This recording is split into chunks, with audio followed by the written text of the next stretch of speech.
All right, we are doing this one last time. It's like 9:30 something. I need to go to bed and be up early tomorrow to run before work. And so I want to do this as properly as I can with the time limits I have and also the constraints due to the fact that I once again pushed this to the last minute to deliver my commitment to myself of making one sort of podcast episode per week. I am honestly unsure if I want to commit to the topic I had outlined for this episode or just dive into a story time because I got plenty of stories. I feel this is a good opportunity actually to touch on some of the funnier memories associated that I think were formative to my experience. The one I'm thinking of right now, or one that's a story I bring up often, is that what was one of the most transformative experiences for me was starting to run cross country in my freshman year of high school. And that was important for me because it was a really big jumping off point in terms of deriving a sense of fulfillment that lived outside. I mean, I didn't know at the time, but lived outside what is kind of traditionally thrust upon guys, especially when they would get older, in terms of what they are told matters in terms of like becoming a man or whatever. But more importantly, I had to teach myself tenacity.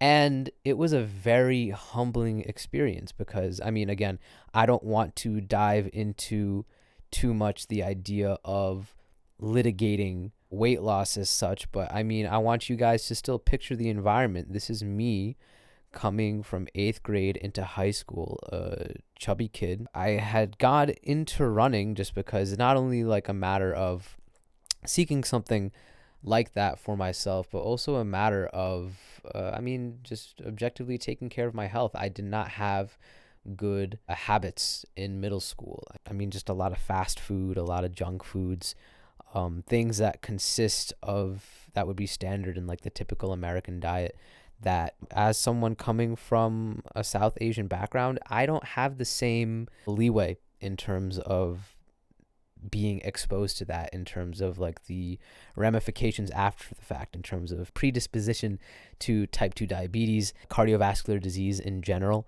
things I would deal with down the line if I didn't make serious changes. And so that's a notification on my watch, getting into a commitment to aerobic exercise at a young age was absolutely instrumental. But all that being said, it's like I hold that in tandem with the fact that I never litigated how I looked as a kid, you know? I really didn't.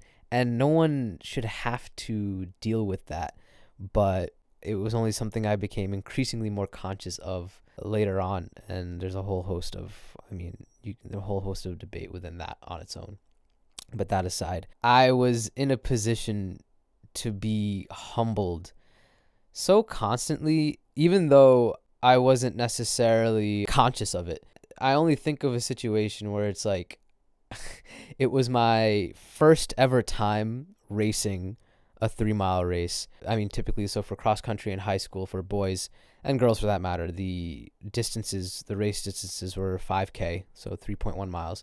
But particularly for our home course, it was 3 miles. And the memory is seared into my brain. My first ever race, I go out, I run 3 miles in 25 minutes, 25:02, I think. Yeah.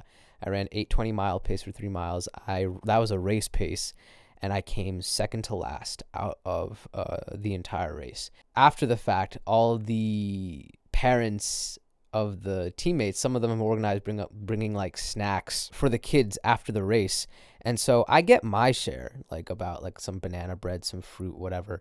But then, incidentally, one of the older students, he's a junior, he asks me to hold his stuff while he goes and takes a photo for like the class picture or whatever, junior class picture after the meet, because that was like the last dual meet of the season, so it was like important. And he asked me to hold his stuff. So now it's this image of this like chubby kid holding all this food in his hands.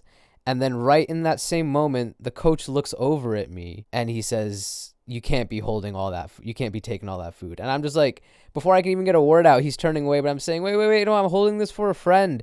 And then just as he's turning away, the friend I was holding the food for comes back, takes it, and he's gone. And it's just so, oh my God, that still digs at me in terms of just like that singular moment, despite it not being whatever reality the coach saw in that one moment, was reinforcing whatever potential stereotype in his mind. I mean, not that I would presume that, but that was because I didn't know him well enough at that point. That's what I thought in my head, is like, oh, what image is this of a chubby kid holding more food than he can handle in his hands, walking around? What is that communicating to him visually? And I think it was that compounding imagery on top of the fact that I was this person going out for cross country who was the slowest on the team, and probably a laughingstock based on, interactions I had with other teammates through that first year, and just in general things I came to learn later on, even though I wasn't really paying attention to it as much as I was paying attention to getting better at running. That's the thing. I look back on that. I view me getting into running and me embracing that lifestyle, I see that as a net positive. But it's like I have gotten to the point of my own like socialization and like personal philosophy that I view the weight loss as a happenstance as opposed to like a victory. And it was my experiences specifically as I was younger that told me that it's like, who are we? There's just no reason to treat people like crap because of how they look. I mean, I don't think it takes a genius to realize that. But at the same time, I think that whole experience really informed my gravitation towards like body neutrality. You know, it's like I being someone who did study exercise science and has a very intimate understanding of the anatomy of our bodies, how everything works. There are objective markers by which we can improve metabolic health, but taking those measures and then accepting how we look after the fact has to be the framework by which we engage with other people and engage with ourselves, just because it's hard to give ourselves grace, but we owe ourselves that so much.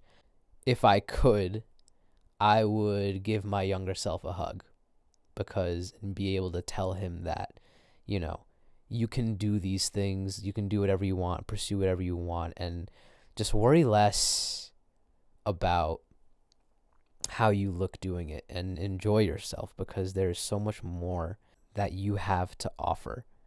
And yeah, it's just a short little anecdote. My experiences directly inform for me the kind of person that I want to be for the people around me. And I still contend with my own body image issues like daily. Like that has never gone. But I don't know. I think that the grace that I wish I could have for myself at that age, and that I wish I could give my younger self now, that informs how I aspire to just communicate with the people around me, and just, you know, do what I can to give that space and just have a positive impact. Every negative experience that I had concerning how I viewed myself at that age informs how I aspire to treat the people around me.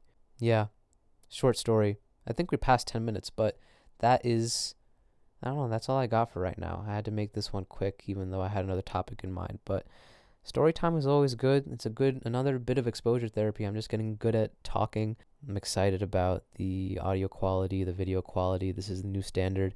This is how it's supposed to be done. And frankly, this is something I can be doing more frequently. There's a potential I don't know, have the perfect verbiage for everything, you know, but, you know, I'm also not a perfect person. And so there's more conversation to be had if needed. But if you tuned in, I'm happy you're here, and I'll catch you later.